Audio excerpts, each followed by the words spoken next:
my YouTube stats, only 53% of my subscribers actually live here in the US. So chances are if you're watching this, you actually are trying to sell to Etsy without living in the US. So in this video, we'll dive into some of the topics to really help you with that process and make it so much simpler and easier. The first thing you need to know is that even if you don't live in the US, you can absolutely sell only to the US. You don't have to sell to the country that you live in or any other countries, as the majority of Etsy shoppers do actually live in the United States, so that's going to be your biggest target audience. If you get your shop going and you want to sell to other countries in the future, you absolutely could, but I might recommend starting with just the US to make it simpler in the beginning. So the first thing you need to know is how to only sell to the US. You'd set up your shop just like normal and be honest about where you live and where you do business, or else you can get your shop shut down. And I do have my free mini course linked down below that'll teach you how to create products on Printify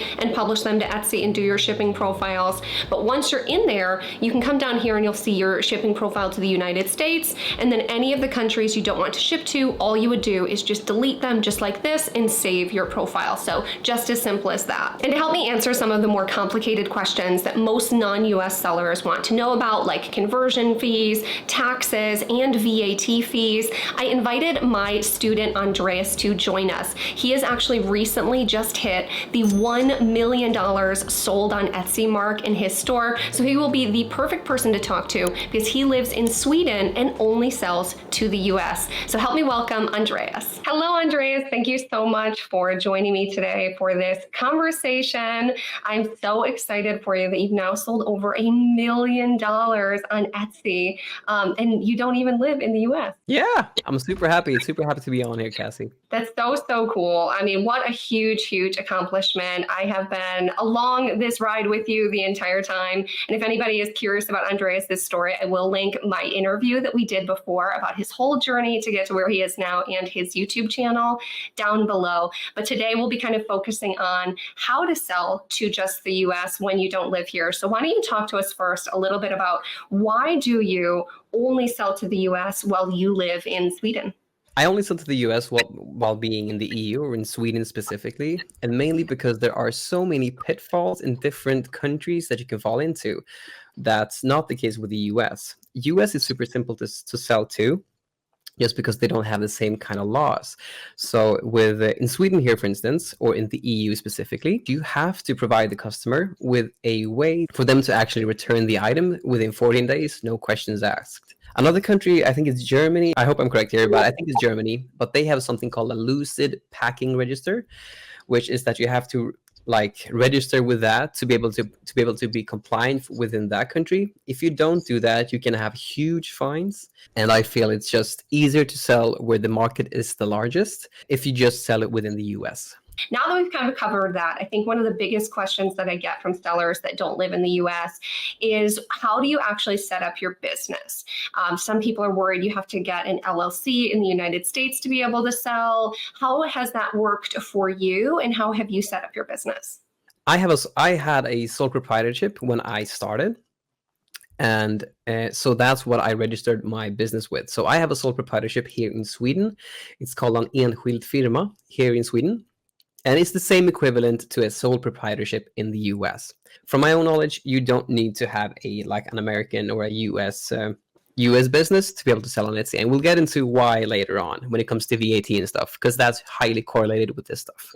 Yeah, no, that makes a ton of sense. So that's really good to hear. You know, that's what I started my business with as well. It's just a sole proprietorship, which for anyone that's watching this that might not understand what that means, it just means that you are the owner of your business and everything's kind of under your name. It's not like under your Etsy store name when it comes to taxes. At least that's kind of how it works here in the US. And so it would just get filed on your normal taxes with any other income that you have.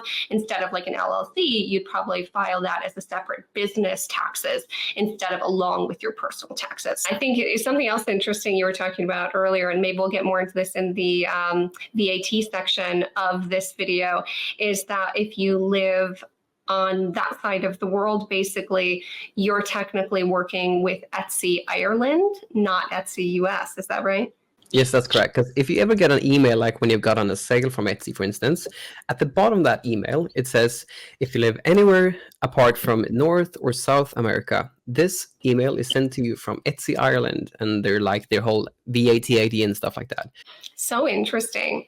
Well, I know, kind of moving into our next segment, you had a couple of tips to make sure that you are making things really convenient as far as purchasing things from Printify, and on conversion fees, you had a couple of tips. So let's start with the bulk approval settings, because I know you've had to go through some trial and error with Printify. Why don't you talk to us a little bit about what that has looked like for you? Yeah, so for me last year, specifically during Q4, I was doing about 150 to 300 orders a day. So it was a really big season for me, and I made a lot of sales, which was super fun. The problem though was that I manually approved them. After that, my bank would decline my transactions for 24 hours, because all of these transactions for me, since they are with Printify, so they are foreign transactions for me, which kind of seems fishy for them. But the thing that actually solved it for me was that they have these order approval settings. You can do it like automatically at a set time, and they build that in one transaction on your bank account. And for me, that was huge.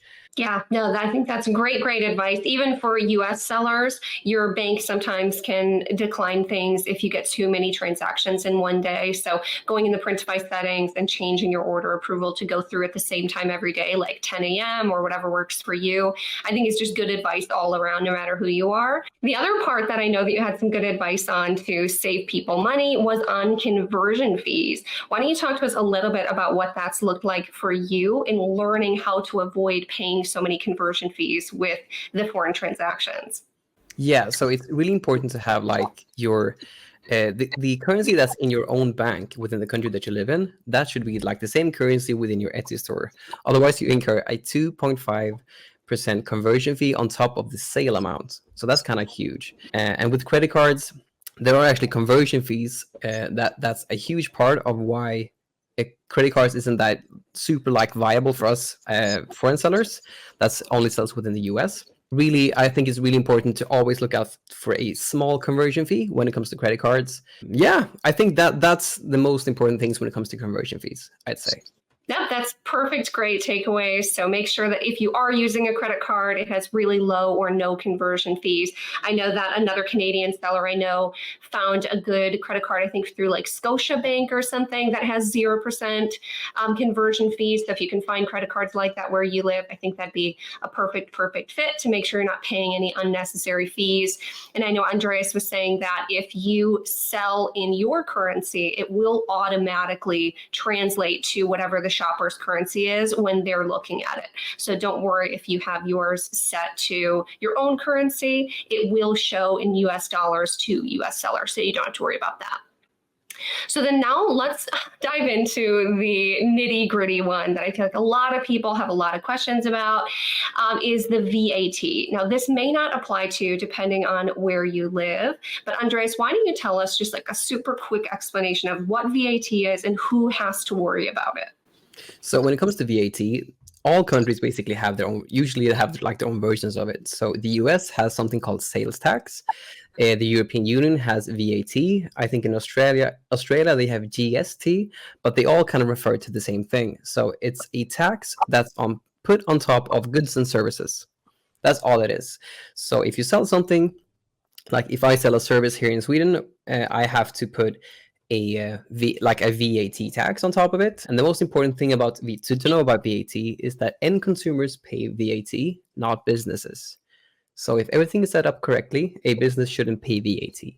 Oh, interesting. Okay, that's good to know, because I know a lot of people really worry about this. So I think you were talking about how you shouldn't have to pay VAT on your Etsy seller transactions. Why don't you talk to us a little bit about how to set it up that way so that your business with Etsy isn't paying VAT?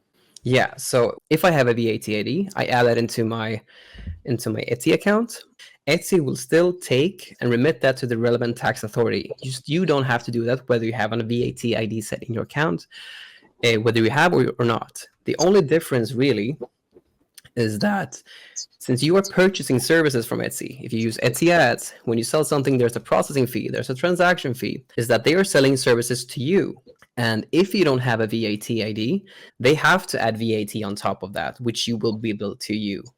But if you have your VAT ID, then that means that it's a business-to-business transaction, and no VAT will be incurred on transactions like that. Okay, and is it pretty easy to get a VAT, GST, all those different types of numbers? Is that a complicated process to get that? No, super simple. So when I registered my sole proprietorship, it was a question in like the registration if you want to be registered for VAT. So it was super simple. The only hurdle when it comes to that is that you have to do some more reporting with that. I do quarterly reports. Okay, yeah, I think that's a really good breakdown. It's just the simple advice if we're going to go through this video, and you let me know if I hit the points, is you should have a sole proprietorship right when you get started, or an LLC. Sounds like you could open one right away, just one or the other. Get your VAT ID and get that set up on Etsy right away. That way you can reclaim any VAT that you pay on things that you want to write off for your business. Make sure that you have a credit card that has 0% conversion fees or very low conversion fees. Make sure that your currency in your store is set to the currency that is going to go into your bank. Have all of your transactions on Printify go through at once every day to avoid having any issues with foreign transactions. And I think that might cover it. Let me know if you think I missed anything. No, you did it super well. No, that was correct. Like, I mean, I thought I was going off weird tangents and not making it super clear, but that was very clear. I think that's all super, super good advice. I think anyone watching this that is not in the US trying to sell to the US probably has felt really overwhelmed. And I hope that this video with Andreas has made it feel just so much more simple. So make sure to go like Andreas's channel and subscribe if you want to check out more content from him, or if you have more questions about VAT and all this stuff, as he is super helpful. So thank you so much, Andreas, for joining me. Thank you so much for having me.